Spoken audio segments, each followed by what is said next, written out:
Welcome back to my YouTube channel for today's video, Diary of a Madman. Well, that's at least what I consider naming this video, because the wait for the motion picture Wonder Woman 1984 has been a long one, especially for a diehard Wonder Woman fan like myself, but in a matter of minutes, it's here, and I'm so excited. By the way, if you're new to my YouTube channel, please consider subscribing to the channel. I certainly would appreciate that, and give this video a like. We'll divide this video into two segments. I want to give you some pre-viewing thoughts that I had first, then I'll watch the film and come back and give you my very first thoughts post-viewing it for the very first time. I think a lot of my friends and my subscribers were surprised or didn't believe I'd be able to pull off something that I did pull off. And that was the decision I made not to watch any trailers of the Wonder Woman 1984 motion picture ahead of time. It was something that, the reason I decided to do that was I watched so much footage of the first Wonder Woman motion picture that when I went into the theater, I felt like I had seen a lot of the picture already. And I always thought, how cool would it be if I can go into the next movie with no idea, going as blind as I possibly can to what's going to be happening in this movie. So I thought, let's see if I can achieve that goal. And it definitely wasn't an easy goal. I was pretty self-disciplined about not watching videos myself, but sometimes you see pictures or you see headlines and people put spoilerish type things right into the headline of a title when you're scrolling through on the internet and you see stuff. So I tried to shield myself away from as much as I could. As I said, I have not watched any of the trailers for the film. Here's what I think going into this movie, what I'm expecting to see. First of all, I think that this could be my favorite movie of all time. The Bronze Age Wonder Woman is my favorite incarnation of Wonder Woman, and I believe that that's what's depicted here in this film, the 1984 Bronze Age Wonder Woman. I love the fact that her costume is much more colorful than we've seen in previous incarnation films that she's appeared in. I think this motion picture has the potential to become my favorite movie of all time. I'm a huge fan of Cheetah, who I like to joke around sometime and call Wonder Woman's archenemy Cheetos. But Wonder Woman's fighting Cheetos. I mean, she's fighting Cheetah in this film, so I'm excited to see that. I'm pretty certain, and once again, everything that I'm saying here, I have no idea if I'm right or wrong. These are just my preconceived notions going into this film. I'm pretty sure I'm going to see a Linda Carter cameo in this film. I'm very sure that I'm going to.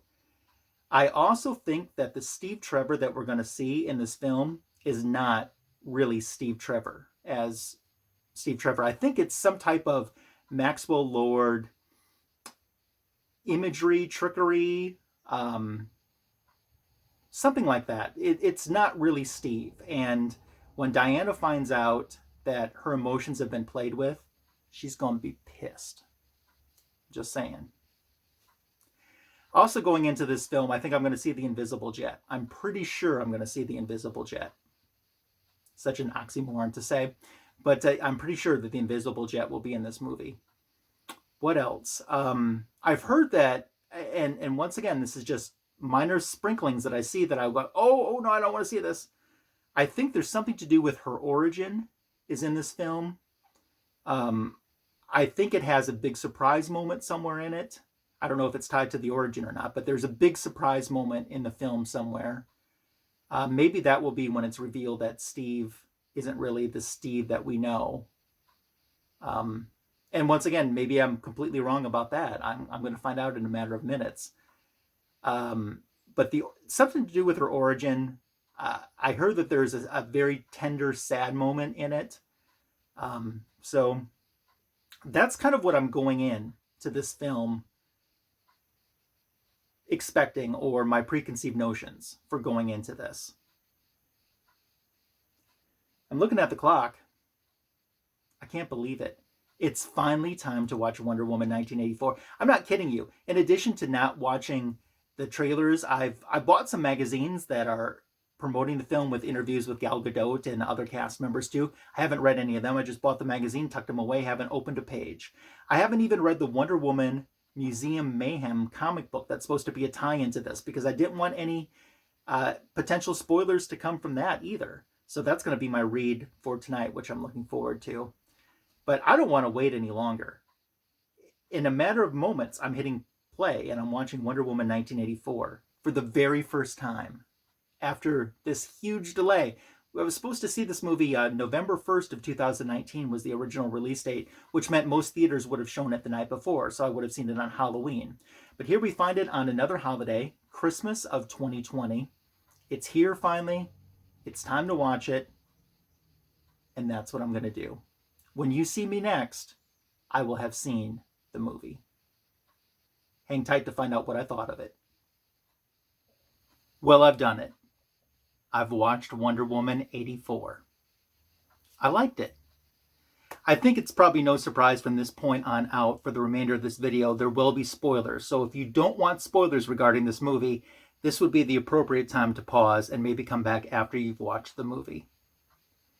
So I'll probably jump all over the place just as how my mind comes to it. I've watched the movie, went down and got something to eat, so I've lived with the movie for about 30 minutes or so. I found myself, about 4 minutes into the movie, just very emotional. And I don't know if it's the excitement of finally being able to see this movie that I've waited for so long, or you'll hear me say that I found myself being emotional a few times throughout the film. But the movie takes place in the beginning with Diana's childhood on Themyscira. I hope someday that I get a chance to visit that place because it looks absolutely beautiful. I would love to I'd love to go there and see it with my own eyes. I know some of that is digitally added too, but just from what I've heard, the general area that they filmed in is beyond beautiful. And I would love to be able to see that with my own eyes. But anyway, I digress a little bit.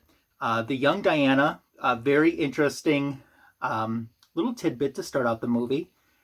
I enjoyed it. Connie Nielsen, who plays Hippolyta, and especially Robin Wright, who plays Antiope, are so brilliant in their roles. Robin Wright especially, man, does she, and I don't want to slight Connie Nielsen either, but they are so good. And I love seeing more of them seeing where they had the big contest at, how high up it was, their Coliseum on the cliff of the ocean. And the scene where the young Diana is underwater, they have a shot that's very reminiscent of the very first Wonder Woman movie with the adult Diana taking Steve, rescuing Steve and taking him back to shore rather. So that was a nice little homage to the first movie. So I'm hoping that they do proceed with an Amazon movie as planned, because I think there's a lot of tales to tell. Connie Nielsen, Robin Wright, brilliant in the roles. The thing with the two of them is they always leave me wanting to see more of them. And that's exactly what you want to do. You want the viewer to want more. And I certainly did.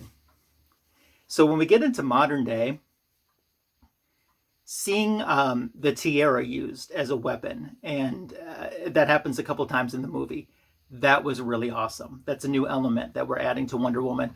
As I said previously, I love seeing the bright colors to the costume. That really works for me too. The movie, as the 80s were, a very colorful time. Certainly brought back a nice share of nostalgia. Surprisingly, there wasn't, I expected like a lot of pop music, a lot of big 80s pop songs to be playing in the background. There wasn't that. The soundtrack and the score to the film is very well done though. So kudos to that. Thinking more of the movie itself in the 1980s when we're back into present day,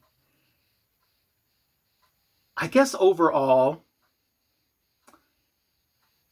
I didn't expect the Barbara Minerva character to be as mousy as she was in the very beginning.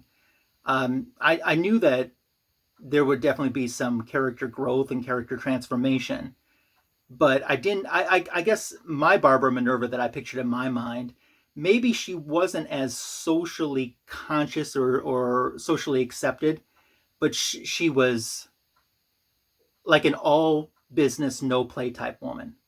But we did have that personality a little bit in the little personality that we saw of Dr. Cyber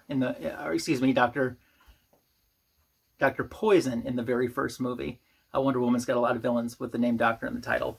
But she was a little mousier than I expected her to be, but I guess that's also to show the transformation when it takes place. So you have some dimensions between the two characters.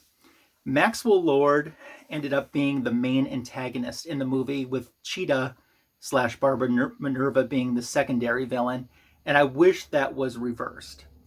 Pedro Pascal does a very good job playing Maxwell Lord. As a matter of fact, when I'm watching him, I don't see the Mandalorian. His acting is that good that he has not typecast me when I'm watching that film.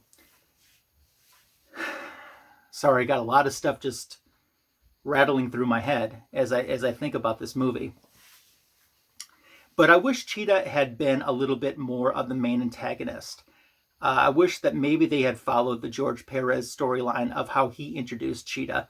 And if you're not familiar with that, look at Wonder Woman Volume 2. Issue number 7 is when Barbara Minerva is first introduced, and issue number 9 is when she becomes the Cheetah. That, I think, in my mind, I thought was the storyline that they were going to go with. And it is a different storyline than that. Seeing Steve Trevor brought back certainly is a big happy moment. The chemistry between Gal Gadot and Chris Pine, just like the first movie, is off the charts. The scene, the bedroom scene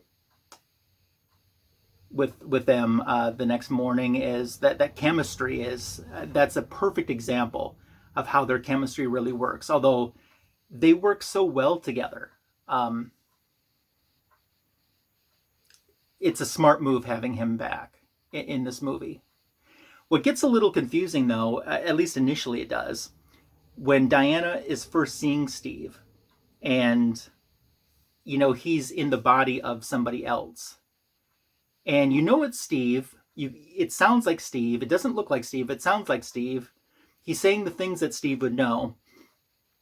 But then as they kind of turn the camera around, it's not that other actor anymore. It's now Chris Pine.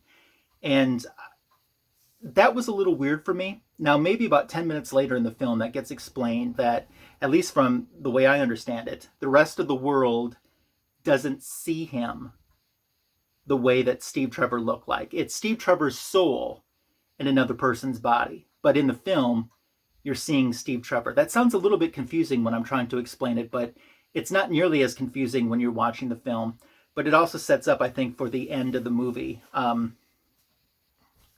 with Diana looking for love. I think it's no surprise that we lose Steve again in this film. When that moment happens, I found it more painful than when it happened in the first time. Very emotional scene with Diana giving him up. And I definitely was wrong that it really was Steve. It was Steve's soul inside someone else's body. It seems, as I said, I'm jumping around a lot here, but it seems that Diana really accepted the fact that it was Steve very fast in the film. And but I guess you need to. They go through a lot of stuff in a 2.5-hour movie. There are a little bit of slow moments in the movie. Particularly, it comes with the Maxwell Lord stuff, at least I thought through my first viewing. And there does go through a period where you don't see Diana in costume for a very long time period. And during that time, I found myself saying, well, I'm ready to see her back in costume. But shortly after I thought, you know, it's time to really see her back in costume. She was back in costume. And we saw her in costume a few more times momentarily after that. I don't necessarily understand how Barbara Minerva knew where Diana and Steve were when they were in the White House, or that Maxwell Lord was there as well. You know, she just kind of shows up and the battle begins. I understand Barbara Minerva's motivation for not wanting to give up her power and not wanting people to take their wishes back. I get that. It really works, the dynamic of Barbara Minerva against Diana. It really works very well. It isn't until, my gosh, I want to say 2 hours into the film that we see her fully transformed as Cheetah. And that only gives us maybe like a 15 to 20 minute fight window between the fully immersed Cheetah and Wonder Woman. And That really works well, I thought. There's a battle, an aerial battle with Diana hanging onto her lasso that was just phenomenal. So well done. And I know there's a lot of CGI work in that area. It doesn't look it. It looks really good. They go underwater at the same time too. That looks really solid too. I wish the movie had a little bit more of that because that really worked. The full-on Cheetah transformation against Wonder Woman was very good. The armor, which has been dubbed for years by Wonder Woman fans as the Screaming Chicken armor, worked very well too. It has a nice little backstory to it. I guess that's the part of, I mentioned before that they were going to do something with her origin. That's something that they kind of added into the mythos of Wonder Woman about this warrior who all the Amazons gave their armor to build her the greatest armor ever to protect herself while the rest of the Amazons escaped to Themyscira. So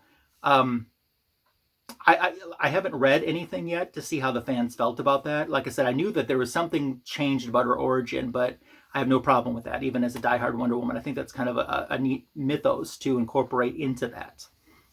And I'll touch base about that in just a moment. That original character who wore the armor, the greatest warrior of all.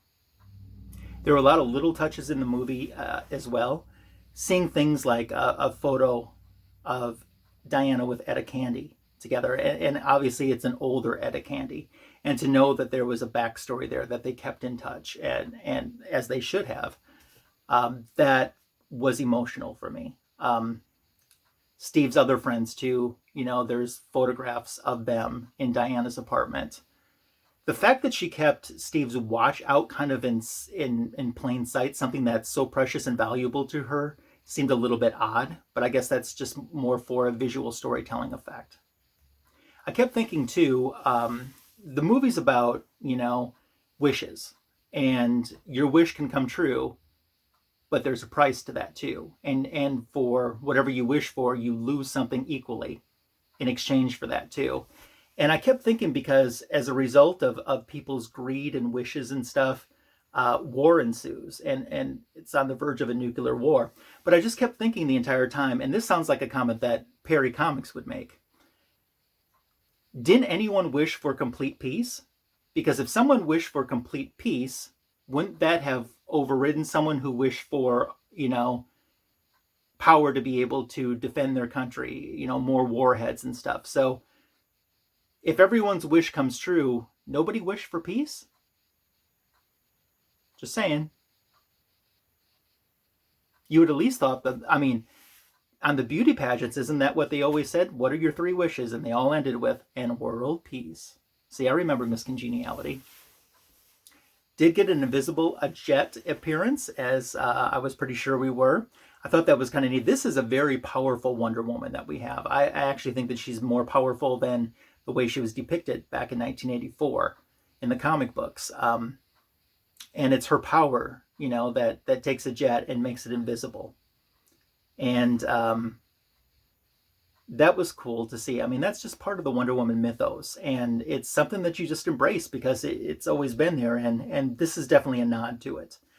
Later on, we get to see Wonder Woman realizing that she can fly, without the jet. So that's cool too. So we go through a big emotional goodbye again, as I said, between Steve and Diana. And this one, to me, just really ripped my soul out. During the first film, I only remember maybe once or twice getting emotional, out of all the times that I watched the first film, of getting emotional during the Steve and Diana saying goodbye scene. This one, instantly, I really thought this was, heart-wrenching right there. And as she's walking away from him, and you can still hear, the final words that Steve said to her, and things like, you'll find love someday, he says to her right before she walks out. And the acting is so well done.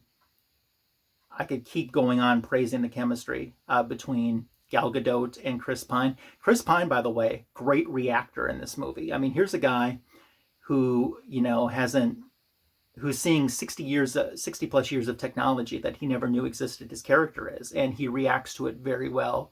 and very entertainingly. So we get through the entire film. We have the goodbye. We have the final battles. You know, we have our fingers crossed that Wonder Woman's going to win. She wins. And then at the end, you know, we kind of see the future of what possibly could be in store. And we see the man whose body that Steve Trevor's soul possessed comes in contact with Diana. And they flirt a little bit back and forth too. That entire scene, the coloring, and when I say coloring, I just mean there were so many colors in that set where they were at and all the things around. It's so colorful. It's so well done. Gal Gadot is probably at the peak of looking the most beautiful in the film. And she looks beautiful, you know, in so many parts of the film. But at that moment, she especially looks radiant.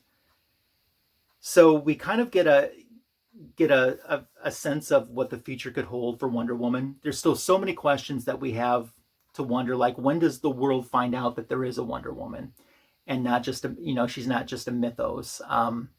That one instantly came to mind.